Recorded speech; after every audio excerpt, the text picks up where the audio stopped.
40 channel में guarantee करता हूं मैं, गारंटी, अगर किसी के चैनल ने कभी economic indicator of India versus Pakistan की स्लाइड दिखाई हो तो मैं खुदकुशी कर लूंगा कि जब एक बहुत बड़ा लीडर पाकिस्तान का, जिसने तसलसल के साथ ये पोजीशन जो है, ना सिर्फ ये पोजीशन ली है बल्कि इस पोजीशन के पीछे इसने एक नहीं कम से कम 2 दफा इसने मार भी खाई है अपने मुल्क में, सियासी इसके साथ ज्यादती हुई है।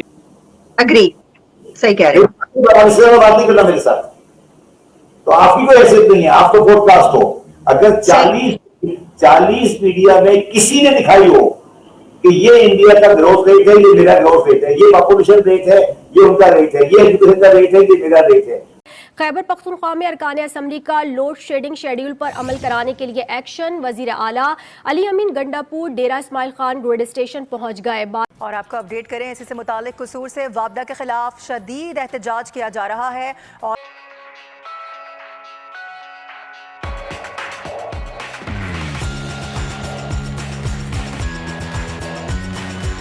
अगर 40 मीडिया ने दिखाई हो तो मैं कल सुबह आपके सामने आके जेल में गोली मार दूंगा। आप बांग्लादेश पूरी अभी सुन ले मेरी बात, अभी परसों का वाक्य है। मेरे साथ यहाँ आए हुए वसीम बदामी साहब बैठे हुए थे, उन्होंने पूछा बांग्लादेश में क्यों तरक्की हो गई किसी से। मैंने जवाब दिया कि बांग्लादेश ने 3 चीजें की, फौज बैरिक में, मौलवी मस्जिद में और इंडिया से दोस्ती। तो दोबारा चलाया नहीं। आज मैंने कहा वसीम बदामी साहब बांग्लादेश की तरक्की इसलिए की कि फौज बैरक में, मौलवी मस्जिद में और इंडिया में दोस्ती। इससे बड़ी बात कर सकता है कोई? उसने नहीं चलाया। मैंने कहा वसीम लाइव चल रहा था, वो घबरा गया कि अंदर हो जाएगा, वो अंदर हो जाएंगे, उसे नहीं चलाई। सबसे बड़ा चैनल है, उसने उस बात को काट दिया। आप किस दुनिया में बैठी हैं? डॉन ने साइलेंट किया कल मुझे रात को डॉन ने साइलेंट किया। इससे ज्यादा तो कंप्रोमाइज मीडिया दुनिया में नहीं दिखा कहीं तो पाकिस्तान है।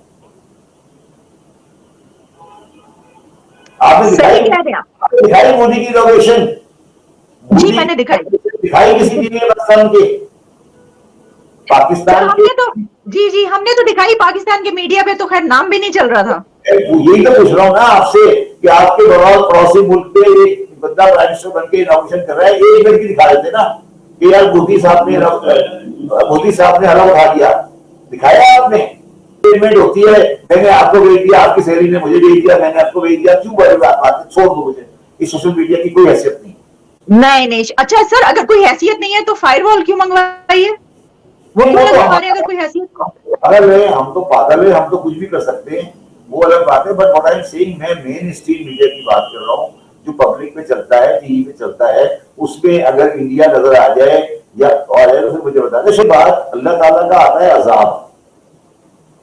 अल्लाह ताला जो होता है, अल्लाह ताला जो है ना, वो ऐसी कौमों पर जिस तरह हम हैं ऐसी कौमों पर अजाब करता है।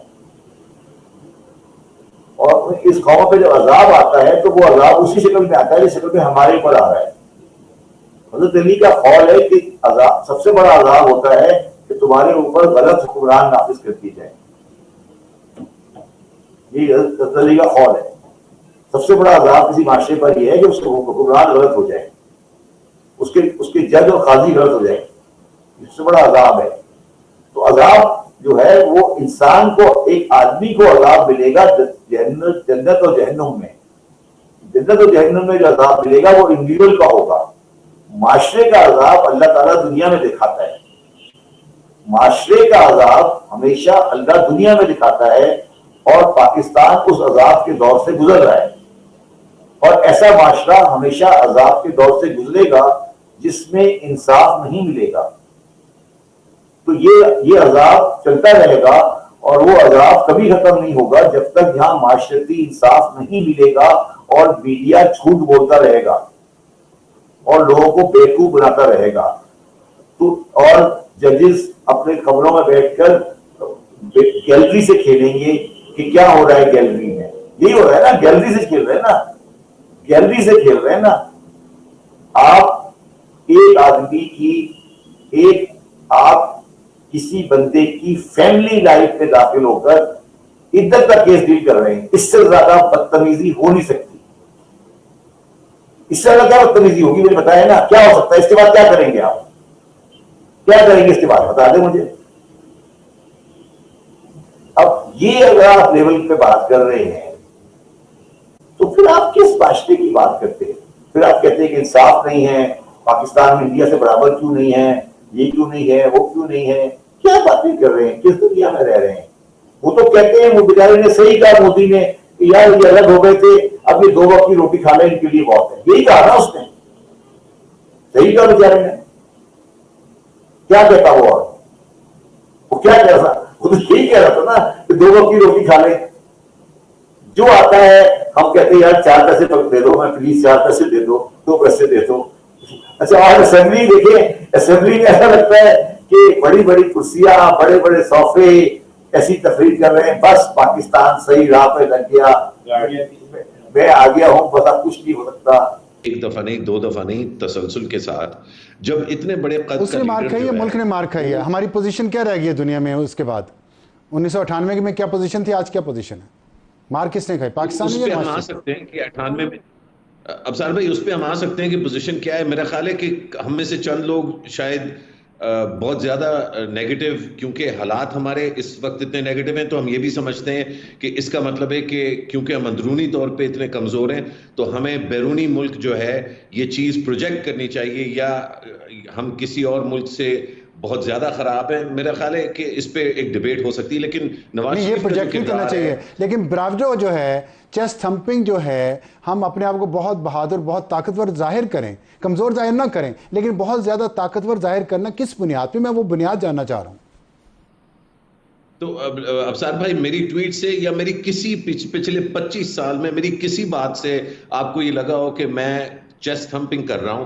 कोई एक मेरा कहा हुआ या लिखा हुआ जुमला अगर आप मुझे कोट कर दें जहां मैं नहीं, वो आपकी बात नहीं हो रही, आपकी बात नहीं हो रही, आपकी बात नहीं हो रही। मेरा ख्याल हम गलत फहमी है, ये आपकी बात नहीं कर रहा। मैं कह रहा हूँ पाकिस्तान के पास और क्या ऑप्शन है सिवाय इसके कि वो ये एक जो है जैतून की शाख हिलाए। इसके अलावा पाकिस्तान के पास ऑप्शन क्या है? मैं ये जानना चाहता हूँ। मैं इसका जवाब दूंगा, लेकिन पहले मैं पिछली बात मुकम्मल कर लूं कि नवाज शरीफ का बहुत ऊंचा कद है इस मामले पे। इस मामले पे जब वो आज 2024 में एक स्टेप लेते हैं और बजाते मतलब वो इस वक्त प्राइम मिनिस्टर नहीं है, वो इस वक्त चीफ मिनिस्टर नहीं है, तो एक बहुत बड़े पाकिस्तानी कद के लीडर के तौर पे वो ये स्टेप लेते हैं, तो उसके जवाब में जो वो मोदी साहब का जवाब था, वो मेरी नज़र में वो कोई जवाब नहीं था, बल्कि वो एक रिजेक्शन था। इसलिए मैंने ह्यूमिलिएशन का लफ्ज इस्तेमाल किया। अब मैं आता हूं आपके सवाल पे कि पाकिस्तान को इस वक्त क्या करना चाहिए। पाकिस्तान ने एक दफा नहीं, कम अज कम पिछले 10 साल में, और ये मैं 4 मुख्तलिफ वज़ीर आज़म की बात कर रहा हूं, 4 मुख्तलिफ वज़ीर आज़म ने पिछले 10 साल में हर तरीके से, मतलब मुड़ के, झुक के, खड़े होके, हंस के, मुस्कुरा के, गुस्से से ये इजहार किया है कि किसी ना किसी तरह हमारे हिंदुस्तान के साथ ताल्लुकात बेहतर होने चाहिए, कश्मीर के मसले पर बातचीत होनी चाहिए, और जो हिंदुस्तान के तहफ़्फ़ुज़ात हैं उनको हम एड्रेस करने के लिए तैयार हैं। ये कोई नई बात नहीं है, लेकिन इसमें सबसे बड़ा लीडर जो है, जाहिर बात है, वो नवाज शरीफ है। उन्होंने सबसे ज्यादा इस पर रिस्क लिया, आगे बढ़े। उसके जवाब में अभी तक जो पिछले 10 साल की अगर हम सिर्फ बात करें मोदी सरकार की, जो 2014 में शुरू होके और अब ये ऑप्शन क्या है? तीसरी टर्म शुरू